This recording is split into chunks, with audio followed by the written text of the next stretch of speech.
একবার দেবাসুর সংগ্রামে দেবগণ অসুরদের পরাস্ত করলেন, কিন্তু তারা বিস্মিত হলেন যে নিজ শক্তিতে নয়, বরং আদ্যাশক্তি মহামায়ার বলে বলীয়ান হয়েই তাদের এই বিজয়।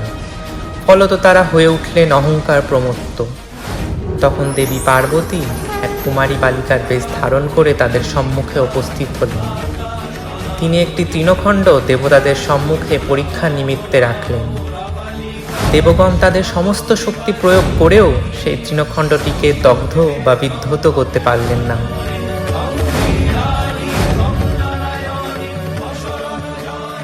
দেবগণ নিজেদের ভুল উপলব্ধি করলেন।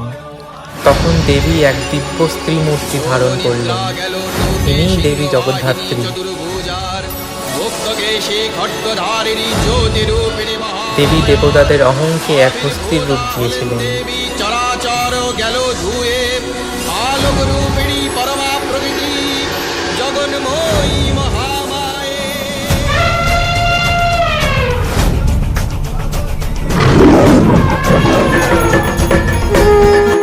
জগদ্ধাত্রী দেবী ত্রিনয়না চতুর্ভুজা, ধারণ করেন শঙ্খ চক্র ধনুবাণ, গলায় নাগযজ্ঞ উপনীত। দেবী সিংহবাহিনী ও সিংহের পদতলে একটি হস্তিমুণ্ড রয়েছে।